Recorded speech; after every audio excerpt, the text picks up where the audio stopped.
Hello, you beautiful gods and goddesses. This is Tawanda Van, Celestial Earth Goddess, and today I'm going to talk about what may seem like one of your worst moments can be one of your greatest blessings.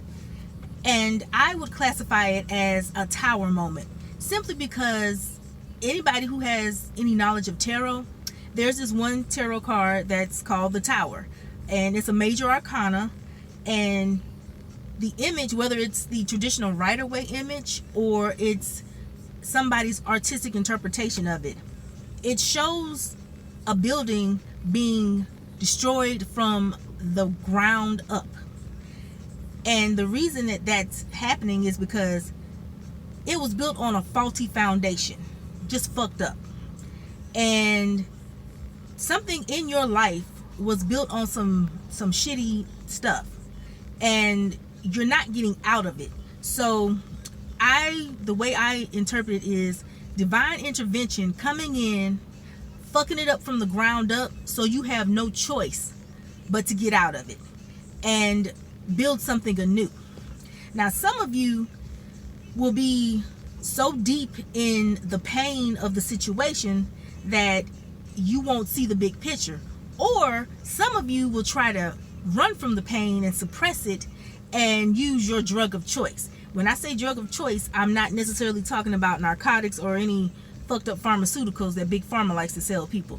I'm talking about things like some people will get into their work, so they'll become workaholics, or some people will use food as a drug, exercise as a drug. Things that seem like a good thing will turn into your vice because you're not willing to deal with the problem because it hurts so bad. Some prime examples can be if a relationship that you was in ended badly, whether it was just you didn't want it to end, or the person was just careless with your feelings and just basically said fuck you motherfucker. And of course that'll mess anybody's psyche and heart up, but you have to look at it for what it is, work through your feelings, and then use logic to assess the situation and see that it was meant to happen. It was meant to happen because the person you was with was shitty anyway, or they just weren't for you. Or, for instance, if you got fired from a job, it may seem like a bad thing because now you're trying to figure out, how am I going to live? How am I going to pay my rent or mortgage, eat, especially if you have kids. But sometimes you losing something will get you to something bigger and greater. Like, for instance, if you lost your job, you didn't like that job anyway. It was shitty. The people on the job was shitty. Your boss was a tyrant. It stressed you out just to think about going into work.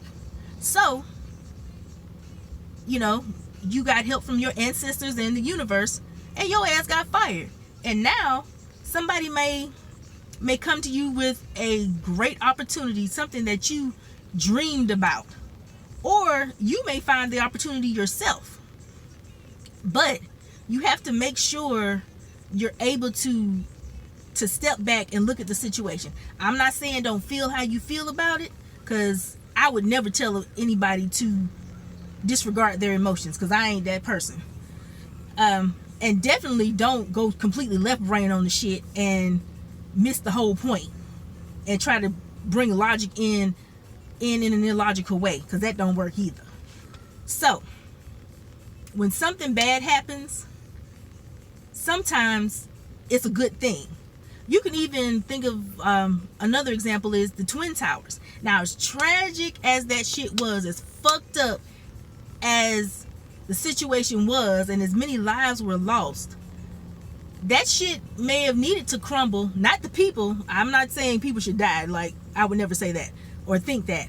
But the Twin Towers probably needed to be destroyed because they were built on funky foundation anyway, whatever that was.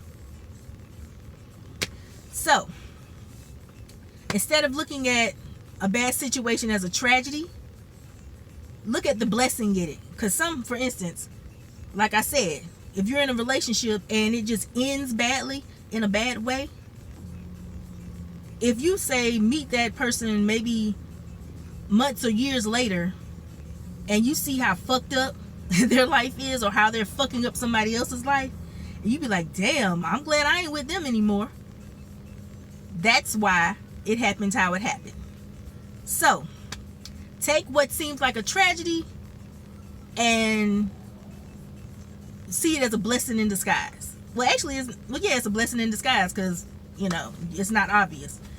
So until next time, you beautiful people, I bid you adieu.